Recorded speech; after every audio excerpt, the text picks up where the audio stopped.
आज का पुस्तक वितरण समारोह श्री अवधेश नारायण त्रिपाठी जी के जन्म दिवस की स्मृति में रखा गया है।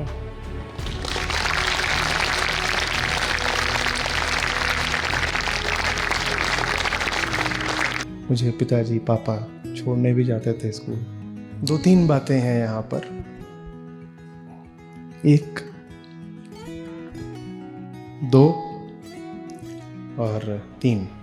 आजकल तो बच्चे वीडियो से ही सीख लेते हैं। मोबाइल की आदत तो हर बच्चे को लगी हुई है। ऐसे माने में आप किताबों पर ध्यान क्यों दे रहे हैं? क्योंकि वो जो कुछ सीख रहे हैं गॉसिप से, मोबाइल से, लेकिन ये भी दिखता है ये बबल है जो चलता नहीं, फट जाता है। तो फिर वो आते हैं और समझना चाहते हैं कि सचमुच क्या है जो हमारे लिए अच्छा है। तो जैसे जैसे बच्चा बड़ा हो रहा है, पिता को भी बड़ा होना पड़ेगा।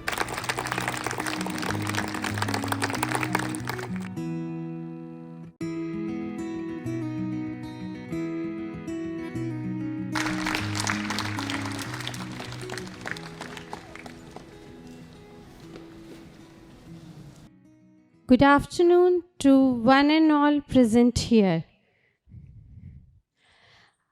सबसे पहले मैं चाहूँगी कि हमारे विद्यालय के संस्थापक श्री हरिदत्त शर्मा जी, श्रीमती सीता त्रिपाठी जी और आचार्य प्रशांत जी का गुलदस्ते के साथ स्वागत करें।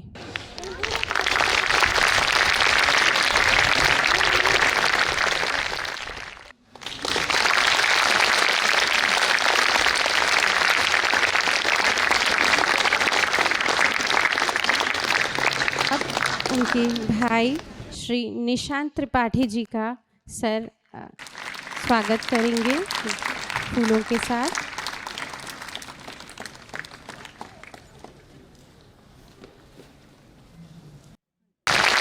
सर का स्वागत करेंगे और कार्यक्रम की शुरुआत से पहले हमारे संस्थापक श्री हरिदत्त शर्मा जी माननीय श्री आचार्य जी के पिताजी को पुष्प अर्पित करेंगे। पुष्पांजलि के समय सभी छात्र खड़े हो जाएं और हाथों को जोड़कर उनके लिए प्रार्थना करें।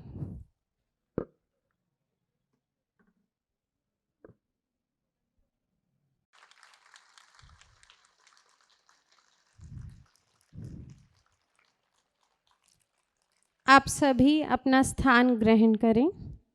आज का पुस्तक वितरण समारोह श्री अवधेश नारायण त्रिपाठी जी के जन्म दिवस की स्मृति में रखा गया है। प्रशांत अद्वैत फाउंडेशन द्वारा छात्रों को श्रीमती सीता त्रिपाठी जी और आचार्य प्रशांत जी की ओर से आचार्य प्रशांत जी की best selling book infinite potential unlimited success भेंट की जाएगी।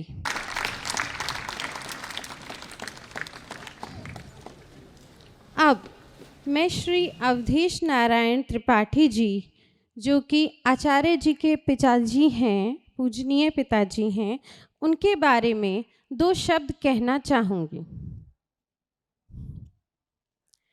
कहाँ से शुरू करें बात? उनकी विशेषता थी उनकी मौन उपस्थिति, अपने होने का कम से कम एहसास कराना, घंटों चुप बैठकर बस देखना और सुनना, और कोई बात छेड़ दी जाए तो उनका संक्षिप्त सा ऐसा उत्तर देना जिसमें ऋषि सी गहराई भी होती और बालक समान भोलापन भी। उनका मौन देखकर कौन कहता कि वह प्रशासनिक अधिकारी हैं, जो उत्तर प्रदेश व्यापार कर संघ के अध्यक्ष के तौर पर श्री नारायण दत्त तिवारी से लेकर मुलायम सिंह यादव जी तक के सामने बेखौफ दहाड़ने के लिए प्रसिद्ध थे और राजनेताओं और नौकरशाही से तमाम तरह की मुठभेड़ों की कीमत भी जिन्होंने निडरता से चुकाई। गलत बात के सामने चुप रह जाने की सलाह उन्हें खूब दी गई, पर संसारिक व्यावहारिकता की अपेक्षा उन्होंने कष्टप्रद विद्रोह को चुना।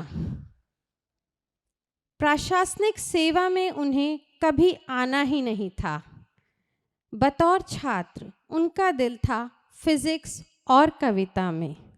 नेतृत्व क्षमता दर्शाते हुए प्रदेश की छात्र राजनीति में भी बड़ा नाम और पद रखते थे। बनारस हिंदू विश्वविद्यालय से शीर्ष अंकों से स्नातकोत्तर करने के बाद वे एक महत्वपूर्ण विषय पर पीएचडी कर रहे थे। अकस्मात उनके विद्वान गाइड की मृत्यु हो गई। प्रोजेक्ट संवेदनशील था, फंडिंग आदि में अड़चन आने लगी। आप अति साधारण आर्थिक पृष्ठभूमि से थे और स्वाभिमान ने बहुत दिन तक दूसरों से मांगना स्वीकार नहीं किया। हार कर प्रशासनिक सेवा स्वीकार कर ली। उन्हें कैसे याद करें? एक विचारक, एक विद्रोही, एक पिता, एक कवि, कैसे? जब ये प्रश्न आचार्य जी से पूछा गया तो वे बोले, एक प्रेमी। उनकी सबसे बड़ी बात थी उनका मौन। संवेदनशील प्रेम, एकदम चुप प्रेम, इतना नाजुक प्रेम जो थोड़े भी शब्दों का आघात सहन न कर पाए। उन्होंने 200 से अधिक कविताएं, कहानियां और लेख लिखे। कविताएं सर्वोच्च कोटि के साहित्य की श्रेणी की हैं, पर ये सारा कृतित्व उन्होंने बहुत ही कम लोगों को दिखाया। प्रकाशित करना तो कभी चाहा ही नहीं। उनकी कविताएं उनके मूक प्रेम का गीत हैं। आचार्य प्रशांत के सृजन में श्री अवधेश नारायण त्रिपाठी जी को सदा याद रखा जाएगा। प्रशांत अद्वितीय संस्था को उनका योगदान बहुत आधारभूत रहा और सबसे बड़ा योगदान तो यही कि उन्होंने संस्था को आचार्य प्रशांत दिए। और अब मैं आचार्य जी के बारे में कुछ कहना चाहूँगी। मुझे पता है शब्द बहुत छोटे हैं, आचार्य जी बहुत बड़े हैं, पर फिर भी कुछ उनके बारे में आपको बताना चाहूँगी। आचार्य प्रशांत नीड्स नो इंट्रोडक्शन। आचार्य प्रशांत जी आज विश्व में आध्यात्मिक सामाजिक जागरण की शक्तिशाली आवाज़ हैं।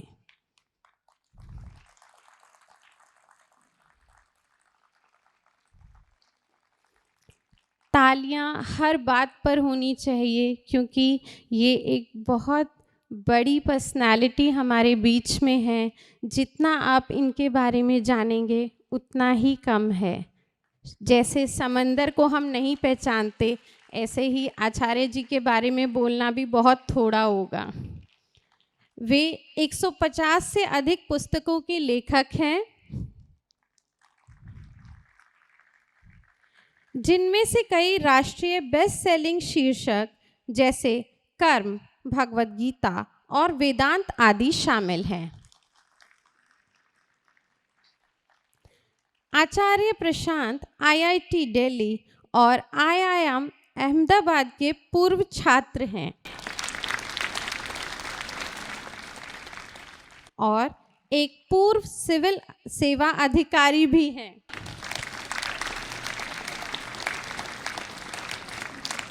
और 4 करोड़ फॉलोवर्स के साथ विश्व के सबसे अधिक फॉलोवर्स वाले आध्यात्मिक वक्ताओं में से एक भी हैं।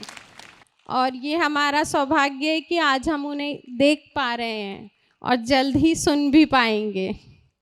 अब मैं आचार्य जी को आमंत्रित करूंगी कि वो हमसे कुछ कहें।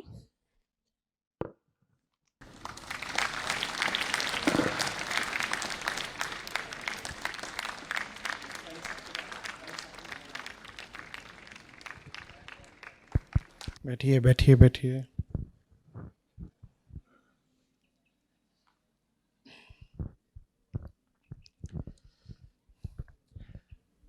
सबसे ज़्यादा मैं चाहता रहता हूँ आपकी ही उम्र के बच्चों, किशोरों, नौजवानों से बात करना, लेकिन सबसे कम मौका मिलता है। तो जब शिक्षण की मैंने अपनी यात्रा शुरू करी थी तो उसमें मेरा लक्ष्य कॉलेज के छात्र ही थे। स्कूलों में जाकर भी हमने अपने लाइफ एजुकेशन के कार्यक्रम कुछ चलाए, पर स्कूलों में कई कारणों के होते उतना ज़्यादा हम विस्तार नहीं ले पाए। तो जो काम था होलिस्टिक लाइफ एजुकेशन का, वही काम जिसका परिणाम आप इन किताबों के रूप में यहाँ पर देख रहे हो, तो वो काम कॉलेजेस, यूनिवर्सिटीज़ में आगे बढ़ गया काफ़ी, और वहाँ से आगे बढ़ते बढ़ते आज यहाँ तक पहुँच गया। स्कूलों में उतना ज़्यादा नहीं बढ़ा हो, लेकिन मेरा विश्वास हमेशा यही था कि ये चीज़ 25 साल वालों से ज़्यादा, 18 साल वालों से ज़्यादा आप लोगों के लिए ज़्यादा ज़रूरी है और ज़्यादा इफ़ेक्टिव, ज़्यादा कारगर है, उपयोगी है। वो बच्चे जो अभी 8वीं, 9वीं, 10वीं, 12वीं में हैं, आप लोग किस क्लासेस से हैं? हाँ, तो यही जो आयु वर्ग है, एज ग्रुप है, ये मैं समझता हूँ बिल्कुल सही जगह पर होता है जहाँ उसे ज़िंदगी के बारे में कुछ बातें पता चले। क्योंकि अगर अभी नहीं समझा तो आने वाले बरसों में आप लोगों को कुछ बहुत महत्वपूर्ण फैसले लेने होते हैं। उन फैसलों में कई बार दिक्कत आ सकती है, गड़बड़ हो जाती है। तो मुझे तो बहुत अच्छा लग रहा है कि मैं आप लोगों से क्लास 8th 10th 11th जो भी आप लोग हैं, आप लोगों से रूबरू खड़ा हुआ हूँ। उम्मीद करता हूँ कि आपको भी बहुत बुरा नहीं लग रहा होगा। कैसा लग रहा है?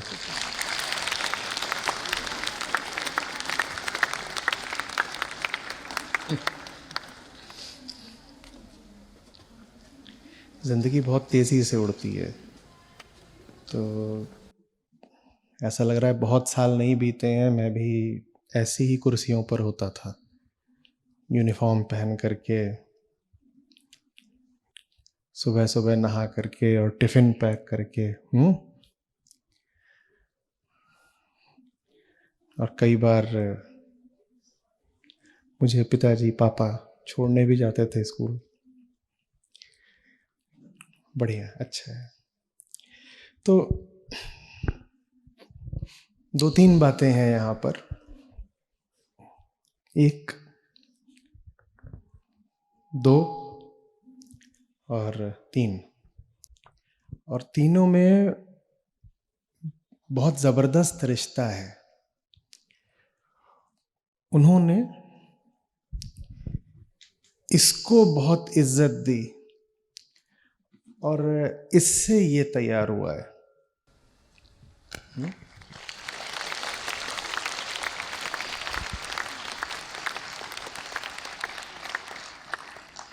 जैसा भी हुआ है, अच्छा बुरा, पर हुआ इन्हीं से।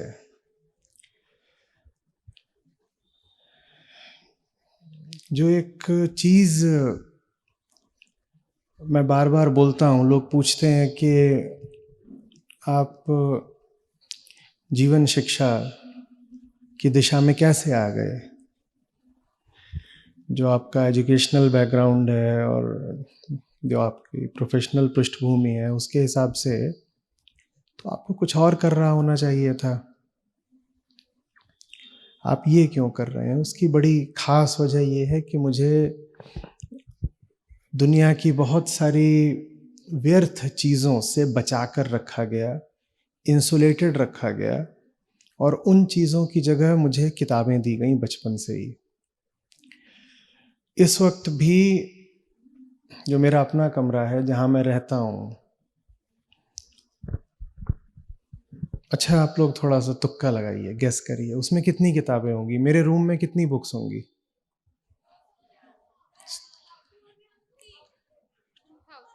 100, 200, 250, 500, क्या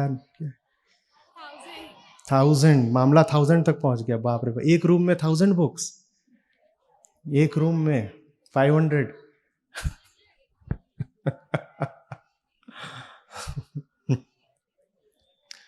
एक कमरे के अंदर 500 किताबें कैसे आ सकती हैं? आ सकती हैं। मेरे कमरे में इस वक्त भी 3000 किताबें हैं।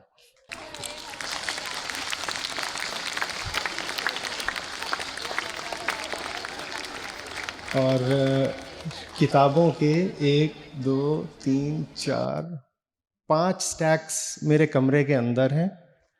वो दीवार पे ही लगे हुए हैं और उनमें किताबें रहती हैं। पूरी पूरी दीवारें जितनी हैं, बड़ा कमरा है थोड़ा, पूरी दीवारें जितनी हैं उन पे किताबें ही किताबें लगी हुई हैं। और जब मेरे कमरे से आप बाहर निकलो तो बाहर निकलते ही जो गलियारा है उसमें भी फिर किताबों की ही अलमारियां रखी हुई हैं।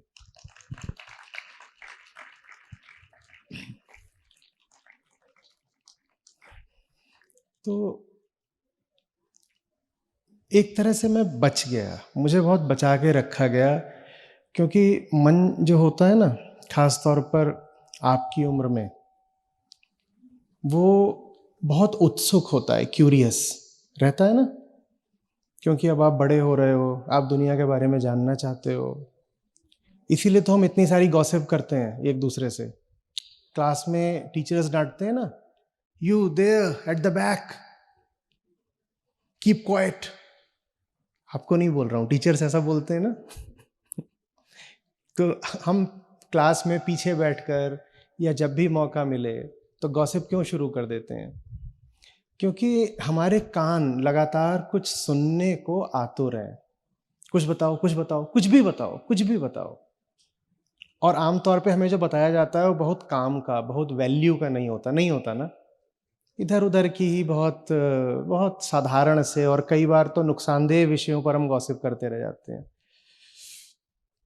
मैंने भी करी है खूब भाई, तो मैं जानता हूँ उसमें कोई हमारी आपकी आपस की बात है, उसमें कोई छुपा छुपी नहीं। और इसको जानने वालों ने एक स्पॉन्ज की तरह बोला है। स्पॉन्ज जानते हो ना? स्पॉन्ज क्या होता है? कई लोगों ने वॉशरूम वगैरह में देखा होगा। स्पॉन्ज होता है एक फोम का मटेरियल जिसमें बहुत सारे छेद होते हैं। तो उसको पानी वगैरह में डाल दो तो क्या करता है? पानी को एब्जॉर्ब कर लेता है। तो ये जो हमारा माइंड है, जिन्होंने आपको समझा है, आपकी एज को समझा है, हमारे माइंड को उन्होंने कहा ये स्पॉन्ज की तरह होता है, ये एब्जॉर्ब करता है। अब मैं पूछ रहा हूं, बताओ स्पॉन्ज क्या एब्जॉर्ब करेगा? सिर्फ पानी करेगा? अगर मैं उसको मान लो कीचड़ में डाल दूं तो? अगर कीचड़ में डाल दूं तो क्या करेगा? वो कीचड़ को एब्जॉर्ब कर लेगा। मैं उसको केरोसिन ऑयल में, मिट्टी के तेल में डाल दूं तो क्या करेगा? उसको जिस भी चीज में डाल दो वो एब्जॉर्ब करेगा। तो जब माइंड स्पॉन्ज जैसा हो तो बहुत जरूरी हो जाता है ना कि उसको गलत चीज में न डाला जाए, क्योंकि वो ऐसा नहीं होगा कि तुम उसे डाल दोगे और बाहर निकालोगे तो वो एकदम फ्री हो जाएगा उस चीज से। नहीं, वो जिस चीज के कांटेक्ट में आ गया, जिस चीज के संपर्क में आ गया, उस चीज को वो फिर अपने अंदर ले लेगा। फिर भले ही उसको उस चीज से अलग करो, लेकिन वो चीज अब उसके अंदर घुस गई है। और ये खतरनाक बात हो सकती है ना, ये अच्छी बात भी हो सकती है। सब कुछ इस पे निर्भर करता है कि आपने माइंड को किस चीज से संपर्क, कांटेक्ट दिया। तो मैं इस मामले में थोड़ा किस्मत वाला था, लकी था कि मुझे कांटेक्ट करने को मिला बहुत सारी किताबों से और अच्छी किताबों से। तो दुनिया जहान की बहुत सारी बातें जो आमतौर पे मेरी एज के बच्चों को पता होती थी, उनसे मेरा कोई नाता ही नहीं रहा, मुझे वो बातें पता ही नहीं होती थी। और वो बातें न पता हो तो बेहतर है, आपको क्यों पता होनी चाहिए? बहुत सारी बेवकूफ़ी की बातें दुनिया में चल रही हैं भाई। तब तो इंटरनेट नहीं था, अब इन्फॉर्मेशन एज है, हर तरह की इन्फॉर्मेशन आपको अवेलेबल है। लेकिन मैं जानना चाहता हूँ वो सब कुछ जो अवेलेबल है इन्फॉर्मेशन, ज़रूरी है कि आपको पता हो? दुनिया की हर चीज़ जानने लायक होती है क्या? पर दुनिया की वो चीज़ें जो जानने लायक नहीं होती हैं वही हम तक ज़्यादा तेज़ी से पहुँचती हैं। ये जीवन का एक नियम है कि गंदगी ही ज़्यादा तेज़ी से फैलती है, सफाई बहुत धीरे धीरे आगे बढ़ती है और सफाई बहुत मेहनत से करनी पड़ती है। गंदगी अपने आप फैल जाती है। फैलती है कि नहीं फैलती है? आप अभी ये यूनिफॉर्म्स पहन के बैठे हो, आपको क्या पता लग रहा है कि ये गंदी हो रही हैं धीरे धीरे? और इनको गंदा करने में कोई मेहनत नहीं करनी, बस इन्हें दिन भर पहने रहिए, आप पाओगे शाम को गंदी हो गई। लेकिन इनकी अब जब सफाई होगी तो उसे मेहनत लगती है। गंदगी अपने आप हो जाती है, सफाई मेहनत से करनी पड़ती है। यही काम इन्फॉर्मेशन के साथ हो रहा है। गंदी इन्फॉर्मेशन बहुत तेज़ी से फैलती है। गंदी माने जो दिमाग को ख़राब करे, जो आपके भीतर बैड वैल्यूज़ को घुसेड़ दे, स्थापित कर दे, इम्प्लांट कर दे, वो इन्फॉर्मेशन ज़्यादा तेज़ी से फैलती है। वो इन्फॉर्मेशन आप तक ना पहुँचे इसके लिए ज़रूरी होता है कि कुछ और पहुँचे, क्योंकि माइंड क्या है? स्पॉन्ज। वो कुछ तो एब्जॉर्ब करेगा ही, कुछ तो करेगा ही। अगर आप उसको अच्छी चीज़ें एब्जॉर्ब करने में बिजी नहीं रखोगे तो वो क्या करेगा? घटिया चीज़ें एब्जॉर्ब कर लेगा। और माइंड जिस चीज़ को एब्जॉर्ब कर लेता है ना, वही आपकी ज़िंदगी बन जाती है। जो कंटेंट ऑफ माइंड होता है, माइंड ने एब्जॉर्ब क्या कर लिया, वही चीज़ ज़िंदगी बन जाती है, वही चीज़ फिर हमारी किस्मत बन जाती है। अब एक किताब क्या होती है, एक अच्छी किताब क्या होती है, हम उसकी डेफिनेशन समझते हैं। टेक्स्ट बुक्स के बियॉन्ड बात कर रहा हूँ। टेक्स्ट बुक्स तो आप पढ़ते ही हो, तो ज़रूरी है। टेक्स्ट बुक्स के आगे एक अच्छी किताब क्या होती है?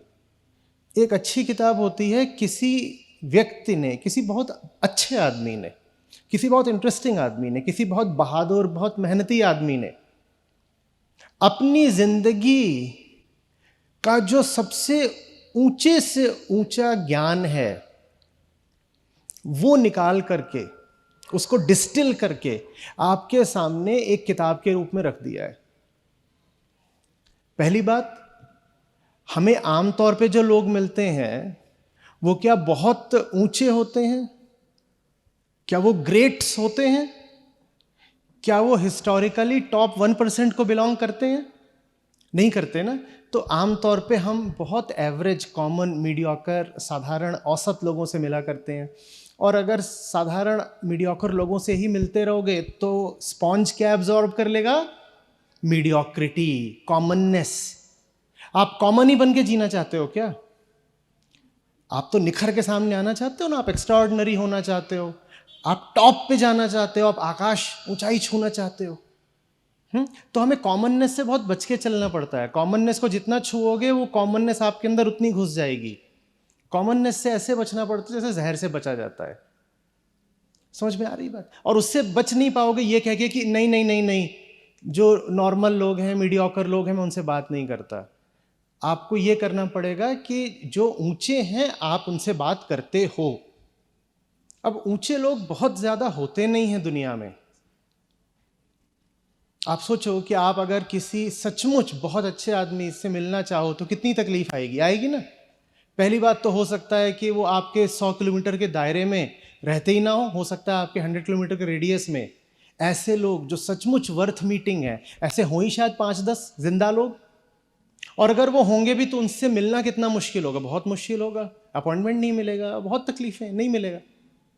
अब एक किताब क्या होती है कि हिस्ट्री में जो आज तक अच्छे से अच्छे लोग हुए हैं, उन्होंने अपनी जिंदगी का जो पूरा जूस है, हाँ, जो पूरा नेक्टर है, रस है पूरा, वो उन्होंने निचोड़ करके आपको बस एक किताब में डाल करके दे दिया है। सोचो कितनी ज़बरदस्त, कितनी खास, कितनी एक्स्ट्राऑर्डिनरी बात है कि हमें एक कोई थोड़ी सी भी पर्सनालिटी हो जाती है जो अपने आप को ऊंचा बोलती है, थोड़ी सी भी, तो हमें उससे मिलने में भी बहुत तकलीफ आती है ना?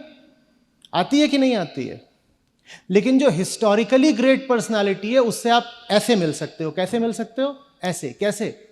बस उसकी किताब खोलनी है, और इसी में उसकी ग्रेटनेस और महानता है कि वो अपनी जिंदगी में जो कुछ भी अच्छे से अच्छा, बढ़िया से बढ़िया, महान से महान हो सकता था, उसको वो आपको देके चला गया है एक किताब की शक्ल में कि लो बेटा पढ़ो।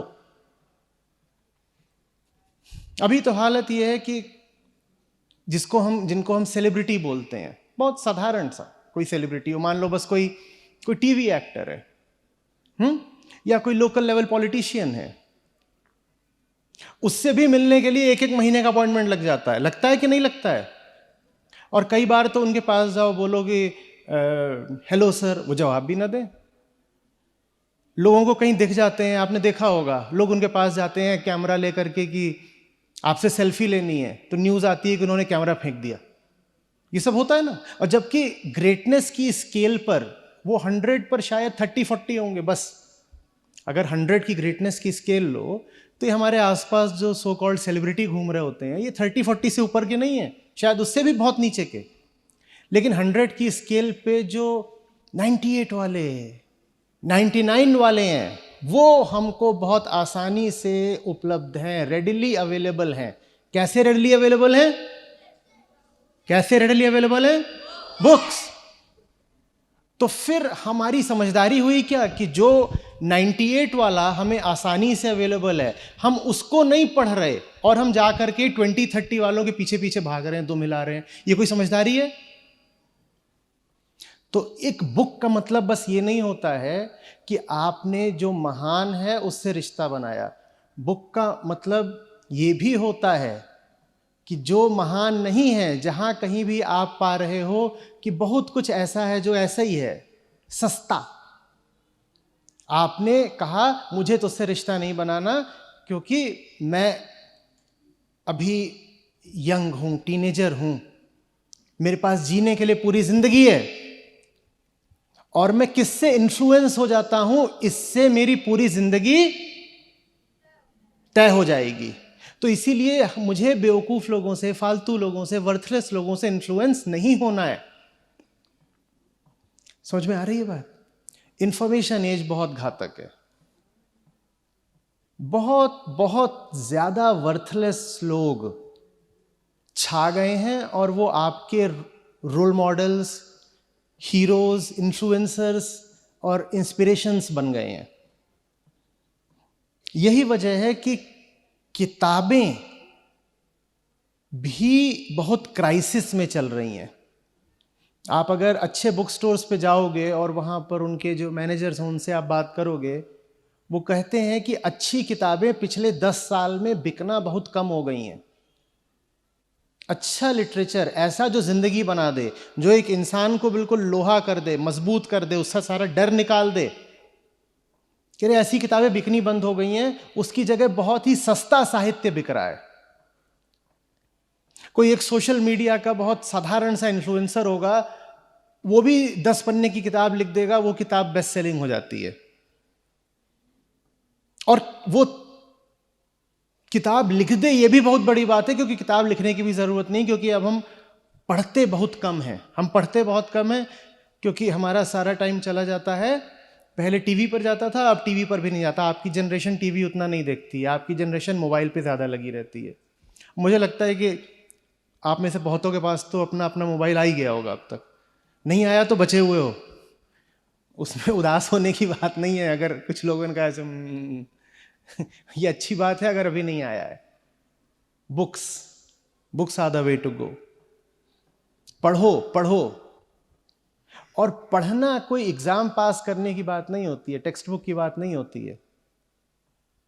मैं आज भी पढ़ता रहता हूं और मुझे पढ़ने को नहीं मिलता तो मुझे बड़ी कोफ्त होती है। मैं जैसी जिंदगी जी रहा हूं उससे मुझे एक बड़ी शिकायत यह है कि उसमें मेरे पढ़ने का समय बहुत घट गया है। मैं बहुत पढ़ा करता था। पिछले 10 साल में जो मेरी रीडिंग है वो कम हो गई है। पढ़ना तो आखिरी सांस तक है, क्योंकि लर्निंग एक लाइफ लॉन्ग एक्टिविटी है। हम पैदा ही हुए हैं लर्न करने को, और हम किस लिए पैदा हुए हैं? क्या करोगे और जिंदगी में वरना? लर्निंग का मतलब ये नहीं होता कि 8th पास कर ली, फिर बोर्ड्स पास कर लिए, फिर जॉब लग गई, ये सब लर्निंग माने ये नहीं होता। Learning is the very purpose of life. आप पैदा ही हुए हो लगातार सीखते रहने को, तो किताबें तो हमें आखिरी सांस तक अपने साथ लेकर के चलनी पड़ेंगी। समझ में आ रही है बात ये? मेरे घर में लाइब्रेरी थी, उसमें कुछ किताबें तो चलो मैं बच्चा था तो मेरे स्तर की थी, पर ज़्यादातर किताबें वो थीं जो आप पढ़ा करते थे और आपके ज़माने की, आपके कॉलेज के दिनों की। मैं वो भी पढ़ डालता था, समझ में आए समझ में ना आए, मैं वो सब भी पढ़ डालता था। उसमें नोबेल प्राइज विनिंग लिटरेचर भी था, उसमें बुकर प्राइज विनिंग बुक्स थी, उसमें साइकोलॉजी भी था, फिलॉसफी भी था, पोएट्री भी थी, हिस्ट्री भी थी। और मैं दूसरी तीसरी में रहा हूँगा जब से उस लाइब्रेरी से मुझे थोड़ा प्यार हो गया था। और जब तक मैं आपकी उम्र में पहुँचा था, अब ऐसे गिनती करना तो मुश्किल है, पर अगर मैं कहूँ क्लास 10th, सैकड़ों किताबें मैंने पढ़ डाली होंगी outside the text books, outside the text books. इसका मतलब ये नहीं है कि मैं टेक्स्ट बुक्स नहीं पढ़ता था, टेक्स्ट बुक्स भी पढ़ लेता था, पढ़ने में भी ठीक ठाक ही था, बोर्ड के भी रिजल्ट ठीक ठाक ही आ गए थे। लेकिन टेक्स्ट बुक्स के अलावा, टेक्स्ट बुक के बाहर तो एम्बेसडर कार बुलाई जाती थी। मुझे एक वाकया है, बताता हूँ। तो हम रुद्रपुर में रहते थे, तो वहाँ से बहुत जब छोटा सा कस्बा था, वहाँ कुछ भी नहीं था, आज से 40 साल पहले की बात, बहुत छोटी सी जगह थी वहाँ। तो वहाँ इतनी कोई मार्केट वगैरह भी नहीं थी, तो आप शॉपिंग करने के लिए बरेली जाया करती थी, और वहाँ से हम लोग कई बार नैनीताल भी जाते थे। तो जब बरेली जाएं तो मेरे लिए बड़ा अट्रैक्शन ये होता था कि वहाँ से बुक्स खरीदी जाएंगी। और जो रोड थी रुद्रपुर से बरेली की, वो बड़ी गड़बड़ रोड थी, और एम्बेसडर। और जब वहाँ से लौट रहे होते थे, मैं कार में आगे वाली सीट पे बैठता था, ड्राइवर के बगल वाली जो सीट होती है, और उसमें अंदर की लाइट जला के, जो केबिन लाइट होती है कार की, उसको जला करके जो बुक्स खरीदी होती थी उनको पढ़ता हुआ आता था। और वो रोड बड़ी गड़बड़ थी। जब रोड गड़बड़ होती है और आप पढ़ते हो तो आंखों को क्या होती है? प्रॉब्लम। तो जब तक हम वापस पहुंचते थे उतनी देर में मेरा सर दर्द हो रहा होता था। और ये एकदम एक नियमित रेगुलर बात थी कि हम बरेली से चले हैं और मैं गाड़ी में पढ़ता हुआ आ रहा हूं और उसमें मेरा सर दर्द हो रहा है, रोड गड़बड़ है, एम्बेसडर भी वाइब्रेट करने वाली। लेकिन एक नहीं तो क्या करूं, नहीं तो क्या करूं, ट्रैफिक को देखूं, और ट्रैफिक में जो ट्रक के पीछे शायरी लिखी होती है उसको पढ़ के मिर्जा गालिब बन जाऊं? क्या करूं? पढ़ूं नहीं तो क्या करूं? ऊंचे लोगों की संगति नहीं करूं तो किसकी करूं? मैं आपसे पूछना चाहता हूं, बोलो। आपके सामने एक ग्लास में ऑरेंज जूस रखा हो और दूसरी ग्लास में कीचड़ रखा हो, आप किसकी ओर हाथ बढ़ाओगे? बस यही बात है बुक्स के साथ। मैं डराना नहीं चाहता, मैं सिनिकल नहीं हो रहा हूं, मैं कोई आपको निगेटिव संदेश नहीं देना चाहता, लेकिन एक बात बोलता हूं, ये दुनिया बहुत बड़ा समंदर है कीचड़ का, बहुत बड़ा।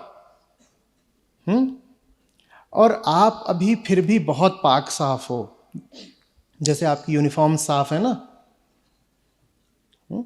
और जैसे आपके चेहरे धुले धुले हैं, बहुतों को तो मम्मी ने साफ ऑफ करके भेजा है, वैसे आप अभी साफ हो। और दुनिया क्या है? कीचड़ का समंदर है। जैसे जैसे बड़े होते जाओगे गंदे होते जाओगे। गंदे मत होना, गंदे मत होना। उनके पास जाना जो खुद साफ रहे हैं, वही तुम्हें भी साफ रख पाएंगे। जिसको हम आम आदमी कहते हैं, वो बेचारा गले तक कीचड़ में धंसा हुआ है, उससे आपको सफाई नहीं मिल पाएगी। हाँ, ये हो सकता है कि आप साफ हो जब जाओ तो आप उसकी मदद करो कि आओ मैं तुम्हें भी बाहर निकालता हूं। कोई दलदल में फंसा होता है तो आप उसको हाथ देते हो ना कि आओ मैं तुम्हें बाहर खींच रहा हूं, पर आप खुद भी अगर दलदल में हो तो उसे बाहर नहीं निकाल सकते, या निकाल सकते हो? कोई डूब रहा हो, उसकी मदद करने के लिए ज़रूरी है कि आपकी टांगें किसी मजबूत जगह रखी हो, है ना, तब आप हाथ दे के उसको बाहर निकाल सकते हो। तो अपनी सफाई को बचाने में, अपनी इनोसेंस को बचाने में बहुत सतर्क रहना। दुनिया नहीं तो बिल्कुल गंदा और काला कर देगी, आपको करप्ट और कनिंग बना देगी। और उसको हम क्या बोलते हैं? उसको हम बोलते हैं प्रैक्टिकलिटी, दुनियादारी। जो बच्चा जरा सीधा भोला होता है उसको कहते हैं अरे ये कुछ नहीं, बेकार निकलेगा, इसको सब बेवकूफ बना देंगे। और जो टेढ़ा होने लगता है उसको कहते हैं ये बहुत बढ़िया है। वो करप्शन अपने भीतर मत आने देना, अपनी इनोसेंस को बचाओ, और उसके लिए उनके पास जाओ जो जीवन भर इनोसेंट रहे आए। फिर बोल रहा हूं, बुक्स। और बुक्स भी सारी नहीं। पहली बात तो ये कि सोशल मीडिया से या गॉसिप से कहीं बेहतर है बुक्स, और बुक्स में भी कह रहा हूं सारी बुक्स नहीं, उसमें भी फिल्टरिंग होनी चाहिए। उसमें भी आपको पता होना चाहिए कौन लोग हैं जो पढ़ने लायक हैं। उसके लिए गूगल आपके काम आएगा। गूगल करिए classics for teens, abridged versions for teens. और सिर्फ हिंदुस्तान का ही नहीं, दुनिया भर का लिटरेचर पढ़िए, उसी से जिंदगी बनती है। नहीं तो ये सब चीज़ें, मैंने उससे लड़ाई कर ली, उसने मेरा पेन ले लिया, oh she is so jealous of me, इस बार मेरा कितना परसेंट आएगा, मैं बहुत एंशियस हूँ, ये सब ना, ये इसमें कुछ नहीं रखा। अच्छा, उसने अभी अभी नई वॉच ली है, oh he is trying to show off, बाप के पास ज़्यादा पैसा है तो हमें क्यों दिखा रहा है। यही सब तो होता है ना, कंटेंट ऑफ गॉसिप। अब वो बंदा है, वो भी अपना नया हेयर कट करके आया है, और वो बाकी सब, कोई उससे कह रहा है वाओ मैन डूड, और कोई बोल रहा है क्या बेवकूफ़ लग रहा है, ये क्या कर लिया। कोई इसी पे बात करे जा रहा है कि क्रिकेट में क्या चल रहा है, ये बात वो बात। क्या करोगे?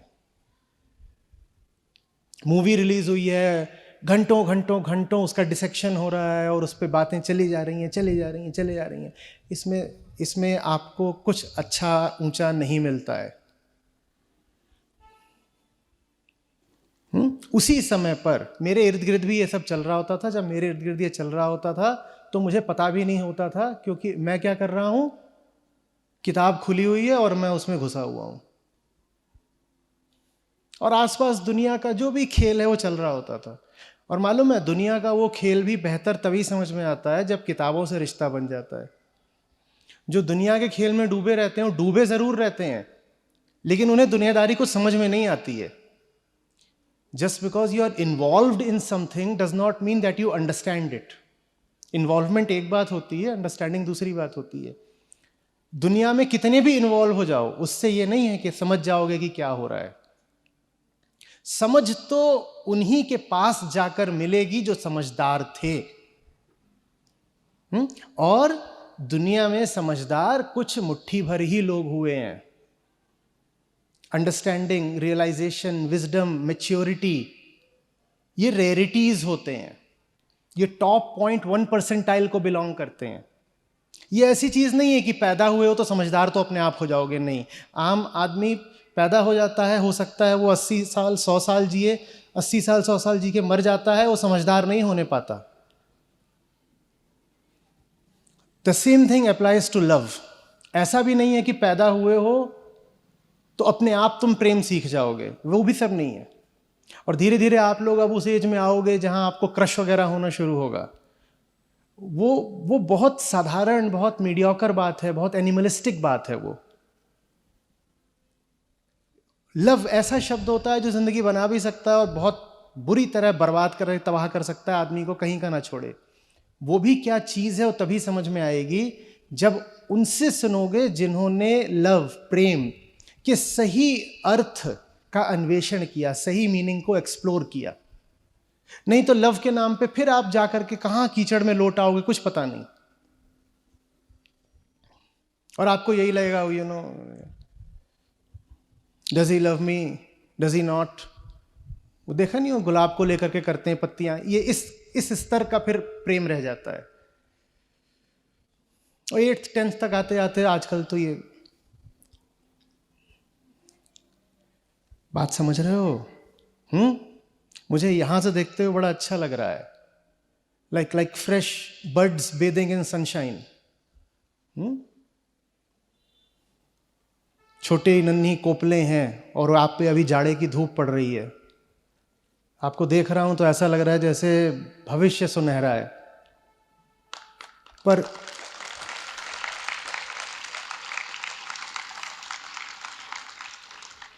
पर मैं साथ ही आपको सावधान करना चाहता हूं, बहुत सुनहरा, बहुत उज्जवल और बहुत उन्नत हो जाने की संभावना हम सब में होती है, लेकिन बहुत कम लोग होते हैं जो उस संभावना को साकार कर पाते हैं। मैं चाहता हूं आप में से हर एक अपनी पूरी और उच्चतम संभावना को साकार करे। और अगर वो संभावना रियलाइज होनी है, मटेरियलाइज होनी है, तो उसके लिए आपको किसके पास जाना पड़ेगा? उनके पास जाओ ना, जिन्होंने सचमुच जिंदगी को दम से, हौसले से, मजबूती से, ऊंचाई से जिया। उन्हीं के पास जाना पसंद करोगे ना?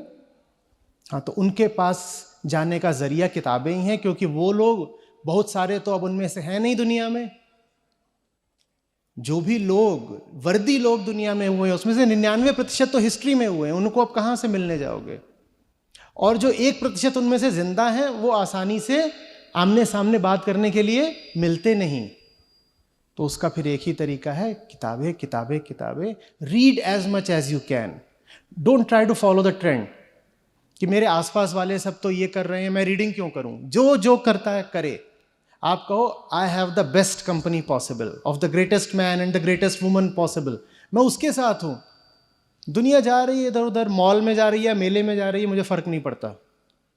आई am with someone I truly respect and love. आ रही बात समझ में? अब रोहित, मेरे लिए क्या सलाह है? आगे बात करूं, आप लोगों मुझसे सवाल लूं, या अभी के लिए काफ़ी हो गया ये? हाँ जी सर, मीडिया पर्सन यहाँ पे वेट कर रहे हैं, वो आपसे कुछ पूछना चाहते हाँ हाँ बेशक, हैं। अगर आप हाँ बेशक बेशक। हाँ नहीं, मैं यहीं से बात कर लूँगा। और मुझे बता देना कैसे करना है, क्योंकि मैं तो अभी 5 घंटे और बोलता रह सकता हूँ, तो समझ सकता हूँ। सही है भाई, खुशकिस्मती कि हम आपको सुन पाए।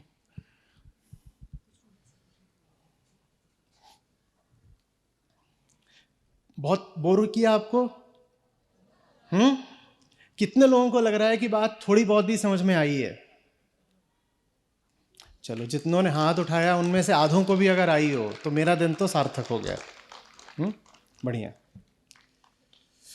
मैं कहा करता हूं बहुत बार कि जब मैं आपकी उम्र का था तब मुझे कोई अपने जैसा मिला होता तो मैं पता नहीं क्या बन गया होता।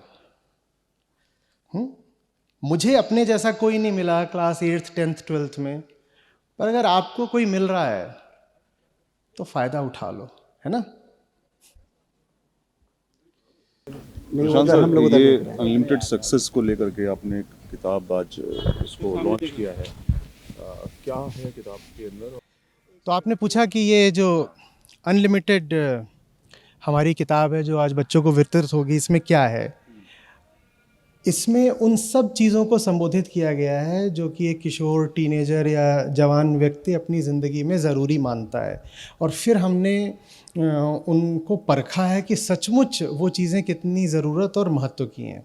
और वहाँ से फिर ये निकल के आता है कि क्या है जिसको हटाओ। वेदांत की प्रक्रिया ही होती है ना, निगेशन, नीति। तो जो काम का नहीं है उसको हटाने की कोशिश की गई है, और फिर छान कर वो सब लाया गया है जो एक जवान आदमी के लिए सचमुच ज़रूरी है। आचार्य जी, पिता और बच्चे का रिश्ता कैसा होना चाहिए? आपके जीवन में इस रिश्ते का क्या मायने है? देखिए, पिता को अगर बच्चे को सचमुच एक काबिल इंसान बनाना है तो जैसे जैसे बच्चा बड़ा हो रहा है पिता को भी बड़ा होना पड़ेगा। पिता को खुद अपनी लर्निंग की यात्रा पे होना पड़ेगा अगर वो चाहता है कि बच्चा एक काबिल और लायक इंसान बन के निकले। तो बच्चा पैदा करना लगभग ऐसा ही है कि अब आपको जिम्मेदारी मिल गई है रचना की, क्रिएटर हो गए हो अब आप। आपने सिर्फ ये कह दिया कि शरीर से मैंने उसको जन्म दे दिया है तो बात नहीं बनेगी। आपको बच्चे को चेतना से जन्म देना पड़ता है, और चेतना से जन्म देने के लिए आप में गुरु होने की पात्रता होनी चाहिए। आजकल तो बच्चे वीडियो से ही सीख लेते हैं, मोबाइल की आदत तो हर बच्चे को लगी हुई है। ऐसे ज़माने में आप किताबों पर ध्यान क्यों दे रहे हैं? क्योंकि वो जो कुछ सीख रहे हैं गॉसिप से, मोबाइल से, सोशल मीडिया वीडियो वगैरह से, उसके दुष्प्रभाव भी उन्हें ही झेलने पड़ रहे हैं ना बेचारों को। तो उनको दिखाई देता है कि ये सब चीज़ें आकर्षक तो बहुत होती हैं कि इंस्टाग्राम से, फेसबुक से कुछ उठा लिया, लेकिन ये भी दिखता है ये बबल है, जो चलता नहीं, फट जाता है, तो लाभ नहीं होता। तो फिर वो आते हैं और समझना चाहते हैं कि सचमुच क्या है जो हमारे लिए अच्छा है, क्या चीज़ जहरीली है। और हम आभारी हैं कि हम उन्हें सफलतापूर्वक बता पा रहे हैं कि किन चीज़ों से बचो, ज़िंदगी क्या है जो तुम्हारे लिए अच्छा है, और कैसे अपनी ज़िंदगी में निडरता लाओ, प्रेम लाओ और ज्ञान लाओ। प्रशांत जी, अब राम मंदिर जो है 22 तारीख तय हो चुकी है और प्राण प्रतिष्ठा भी होगी 22 तारीख। किस तरह से देखते हैं इसको और आपके मायने क्या हैं, आपके लिए मायने? हम बहुत कोशिश कर रहे हैं कि धर्म का जो असली अर्थ है वो सब तक लेकर जा पाएँ। और संत सरिता की हमारी श्रृंखला चलती है, उसमें हमारे बड़े प्रेमी गुरु हैं संत कबीर। वो तो दिन रात श्री राम को ही गाते हैं, और वहाँ पे वो राम के भी 4 स्तर बताते हैं। कभी अलग से मौका मिलेगा तो बताएंगे, वो पूरा भजन आप तक लेके आएंगे।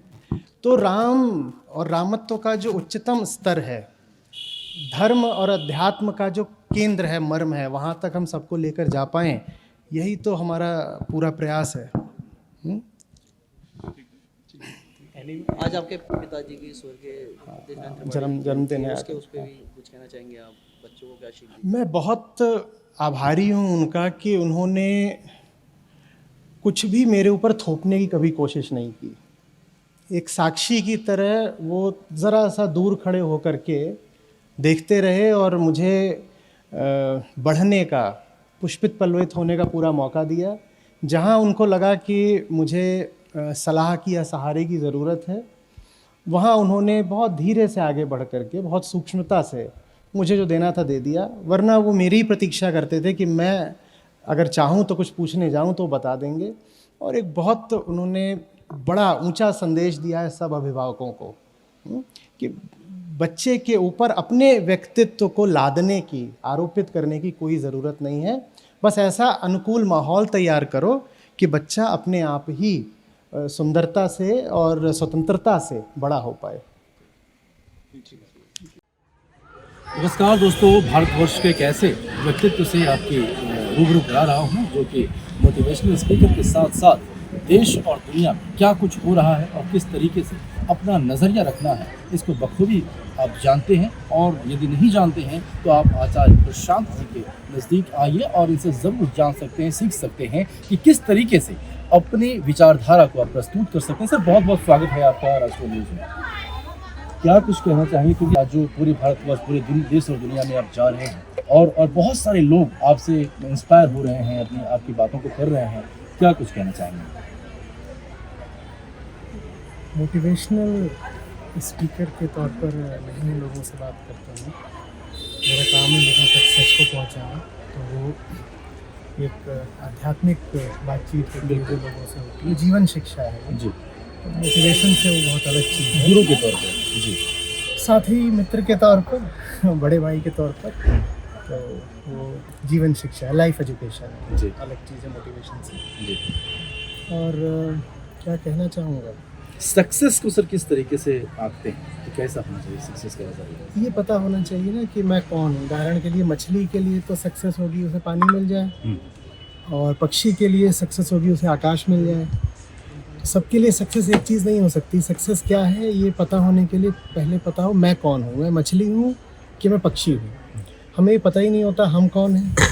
तो मछली फिर अपनी सक्सेस सोच रही होती है कि मुझे आकाश में उड़ना है, और मेंढक अपनी सक्सेस सोच रहा होता है कि उसे बाइक चलानी है। पहली चीज़ होती है खुद को जानना। तो इसको वेदांत में आत्मज्ञान कहते हैं, सेल्फ नॉलेज। जी। जब मुझे पता चल जाए कि मैं कौन हूँ, मेरी अंदरूनी हालत क्या है, मेरी ज़िंदगी क्या है, मेरी तकलीफ़ें, मुझे कौन सी चीज़ें परेशान करती हैं, भीतरी असली मेरा दुख क्या है, तो फिर मुझे पता चलेगा कि मुझे करना क्या है आगे। भाई मुझे मेरी बीमारी पता चलेगी तभी तो आगे मैं अपना इलाज बिल्कुल, करूँगा बिल्कुल। ना। और वही इलाज अगर ठीक बैठ गया तो उसको सक्सेस से सफलता बोलते हैं। तो सक्सेस मिले इसके लिए सेल्फ नॉलेज ज़रूरी है। तो मैं इसको यहाँ तक कह देता हूँ कि सेल्फ नॉलेज ही सक्सेस है। क्योंकि अगर सेल्फ नॉलेज हो गया आत्मज्ञान तो आगे का काम अपने आप होके रहेगा। ऐसा नहीं हो सकता कि आप साफ साफ जान जाओ कि आपको बीमारी है और उसके बाद आप बीमारी के बारे में कुछ करो नहीं। बिल्कुल बिल्कुल। लेकिन सर बड़ा सवाल तो ये है कि जिस तरीके से नौजवान आज के युग में एक आपाधापी भरी ज़िंदगी जी रहे हैं और उसमें 99% लोगों को ये पता ही नहीं है कि मैं कौन हूँ और मेरा एम्बिशन क्या है। बस एक दौड़ में वो लगे हुए हैं कि हमें पैसा कमाना है, हमें गाड़ी लेना है, हमें एक लाइफस्टाइल को मेंटेन करना है, व्हाटएवर। देखिए मछली अगर पहुंच जाएगी ऐसी जगह जहां पंख बेचे जाते हैं तो ये जो पंखों के जितने दुकानदार हैं या जहां एयर टिकट्स बेचे जाते हैं तो ये पंखों के और फ्लाइट्स के जितने विक्रेता हैं, दुकानदार हैं, वो मछली को कभी पता लगने देंगे क्या कि आसमान तेरी जगह नहीं है, तेरी जगह तो सागर है। बिल्कुल। तो आज का जो युवा है उसे पता लगने ही नहीं दिया जा रहा। जो समाज की और पूंजीवाद की और सत्ता की और जो धर्म की जितनी ताकतें हैं ये जवान आदमी को पता कभी लगने ही नहीं देती वो है कौन। क्योंकि मुझे पता लग गया मैं कौन हूँ तो मैं काहे के लिए फ्लाइट टिकट खरीदूंगा। उसके बाद तो मुझे डीप सी डाइविंग करनी है ना। ज़्यादातर जो हमें बेचा जाता है वो हमारे काम का नहीं होता। और बेचने से मेरा मतलब ये नहीं कि माल, बिल्कुल, बेचने से मेरा मतलब मान्यताएं भी। जो भी हमारी विचारधाराएं, मान्यताएं, आदर्श, मूल्य और बाजार का माल भी, जो स्थूल माल है जो हमें बेचा जाता है वो हमारे किसी काम का नहीं होता है। पर अगर हमें पता चल गया हमारे काम का नहीं है तो दुकानदारों की दुकानें बंद हो जाएंगी। तो इसलिए वो हमें कभी पता लगने ही नहीं देंगे कि हम कौन हैं। आपको आपकी आइडेंटिटी पता लग गई, आप फिर उसके बाद गुलाम नहीं बन सकते, आप खरीदार नहीं बनोगे। बिल्कुल। आपकी जेब नहीं खाली की जा सकती, आपको किसी भीड़ का हिस्सा नहीं बनाया जा सकता। तो आप अपने आप को भुला करके भीड़ों के पीछे चलते रहो, दूसरों के गुलाम बने रहो, दूसरों के स्वार्थ की पूर्ति करते रहो। इसके लिए सेल्फ नॉलेज को ब्लॉक किया जाता है, उसमें बाधा पहुंचाई जाती है।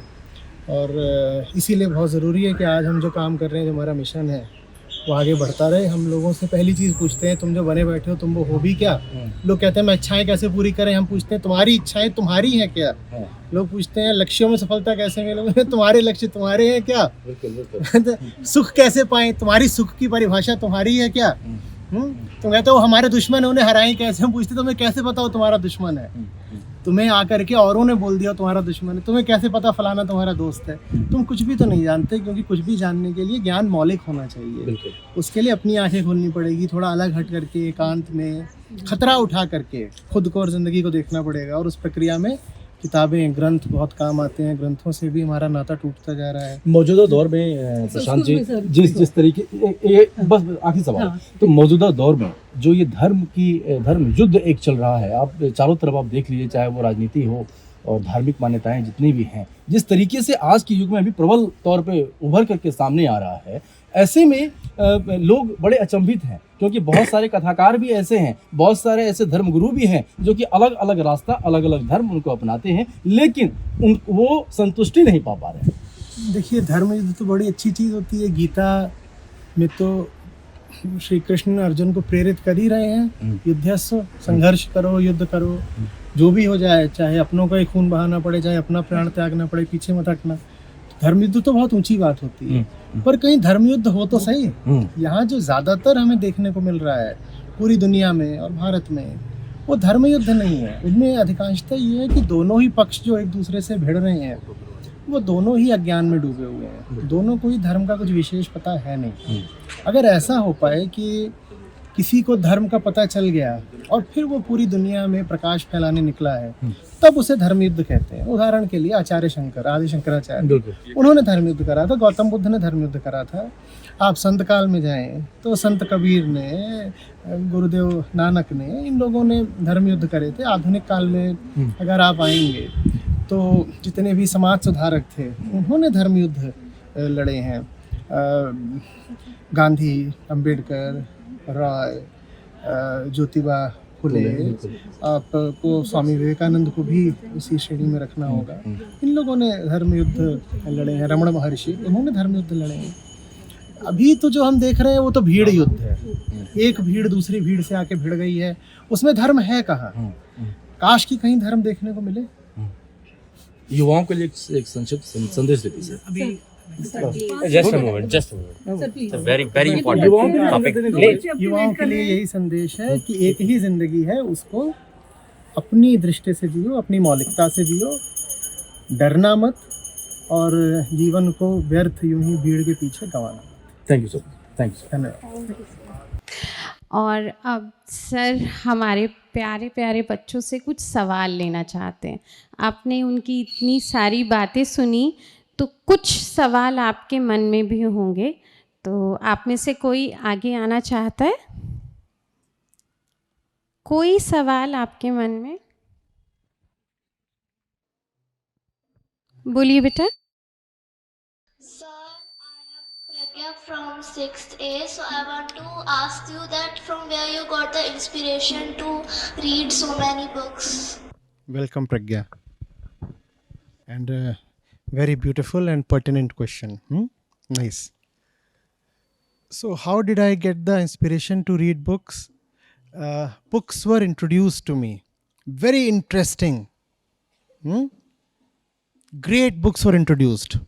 And obviously when you are in class 3rd, 4th, 5th, 6th, then you do not have the understanding or even the language or the vocabulary to understand all the thick volumes and their context.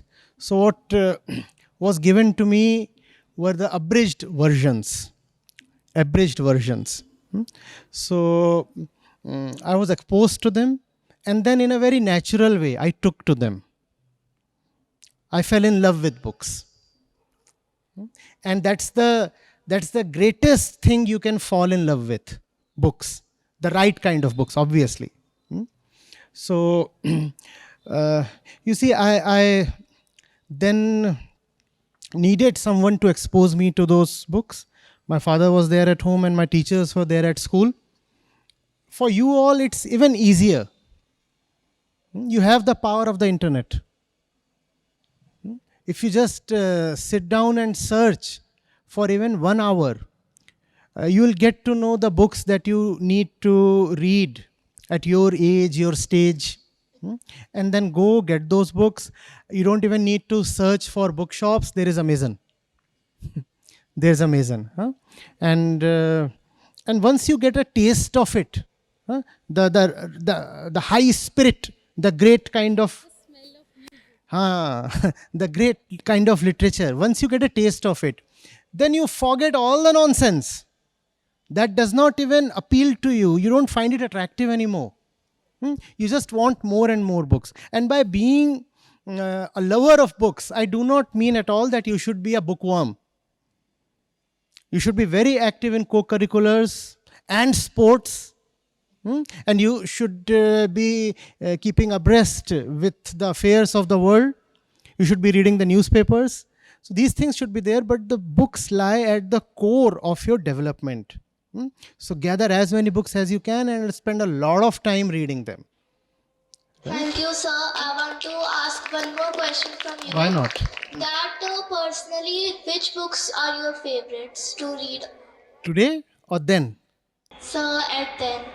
At that time, David Copperfield, Don Quixote, the abridged version. I'm talking of the English ones, right? Probably because you are speaking English, that's why. Tom Sawyer, Huckleberry Finn, the entire series. Moby Dick, again the abridged version. So much from Darwin and Oscar Wilde, again all abridged versions. Then one particular book that left a strong imprint on me was Freedom at Midnight. Okay, sir. Freedom at Midnight, from the direction of history. I was also fond of poetry. So there were many small volumes by various kind of poets, more in Hindi. Poetry I enjoyed more in Hindi. And I would read in all possible directions. There was literature, there was psychology, history, philosophy, sociology, politics, poetry, drama, whatever I could lay my hands on, I would just go into it. Obviously, I would not understand everything, but it just helped. Also, I read a lot about the great freedom fighters of the world. Yes, First sir. of all the great ones, the young ones who contributed to our own freedom struggle, and also the ones who came from places like France or Britain or US. All these places fought wars for their liberty, right? So I read about them as well.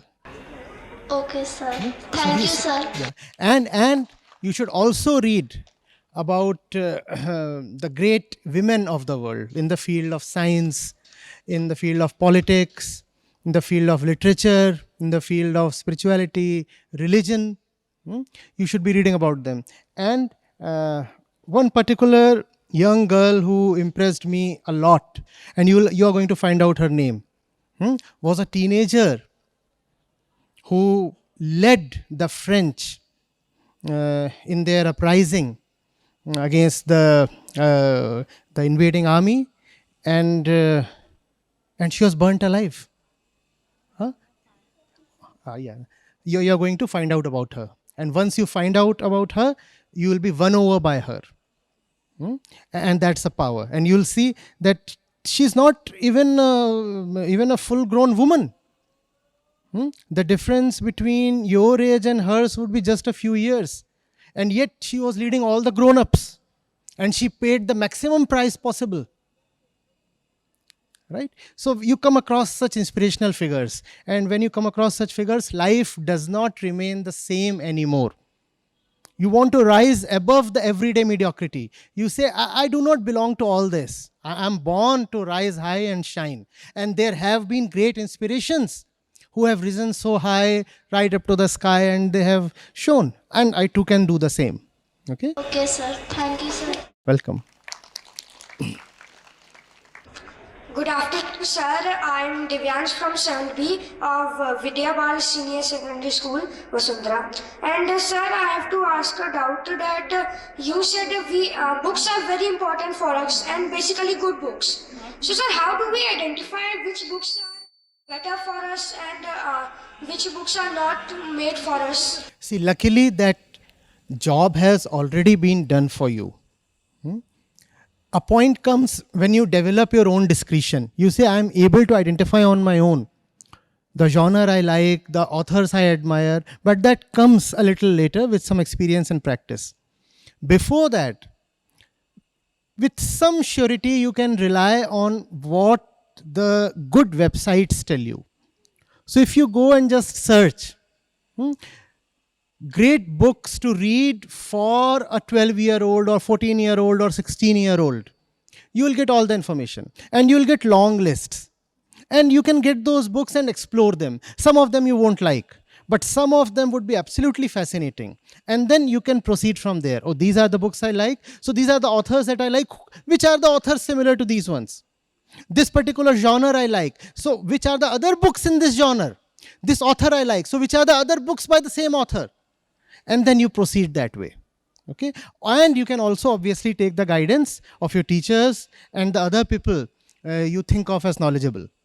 Okay, sir. Thank you so much, sir. Sure.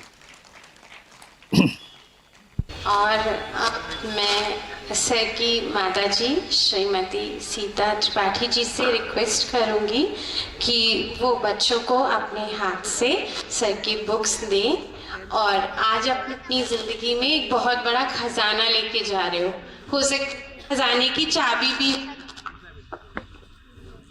और इस बीच जब बच्चे यहाँ पर आ रहे हैं तब तक हमारे संस्थापक श्री हरिदत्त शर्मा जी सर के बारे में कुछ कहना चाहेंगे।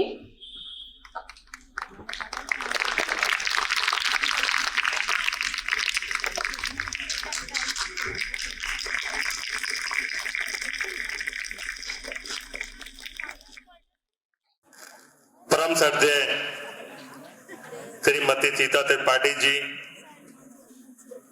परम श्रद्धेय आचार्य जी, श्री निशांत त्रिपाठी जी, इस विद्यालय के मैनेजिंग डॉक्टर कपिल शर्मा जी और बैंक के प्रेसिडेंट रोहित शर्मा जी, यहां पर आए हुए सभी मीडिया कर्मी, विद्यालय के छात्र छात्राएं और हमारी अध्यापिकाएं। मैं आचार्य श्री के मुखार विंद से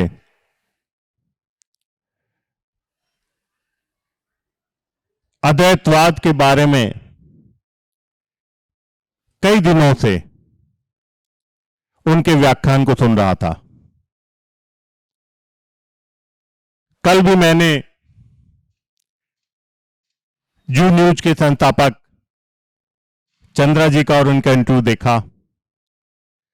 सही मायने में वो एक ऐसे संत हैं जिन्होंने अपने जीवन के अंदर, जहां तक मुझे अद्वैतवाद के बारे में समझा है, कबीर जी, रैदास जी और वो सभी कवि, वो कभी संत जिन्होंने भारतीय परंपराओं को एक नई नींव दी। मुझे आज परम श्रद्धेय श्री अवधेश नारायण त्रिपाठी जी के जन्म शताब्दी समारोह में यहां पर उपस्थित होने का अवसर जो उन्होंने प्रदान किया है, विद्या बाल भवन पब्लिक स्कूल वसुंधरा और हमारी सभी ब्रांचें, उनका इस अवसर पर हृदय से आभार प्रकट करती हैं।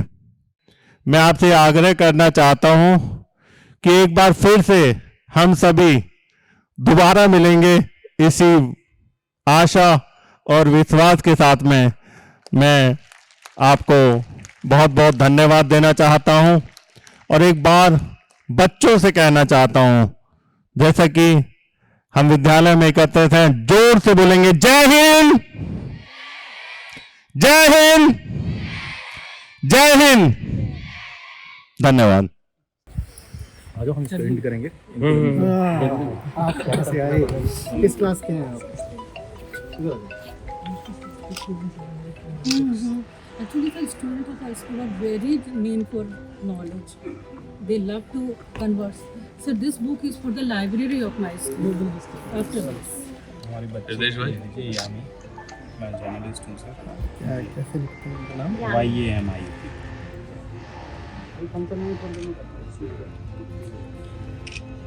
कितनी बड़ी है? 5 years।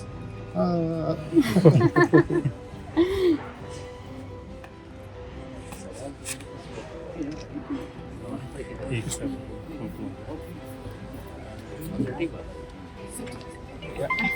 नहीं सर फंक्शन में वो करता हूँ अभी फंक्शन में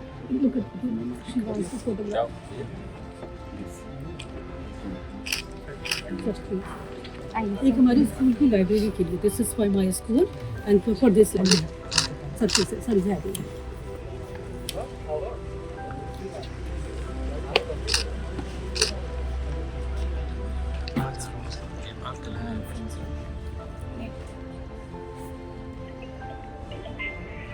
आ जाइए प्लीज, आप हमें टाइम दीजिए, आ जाइए।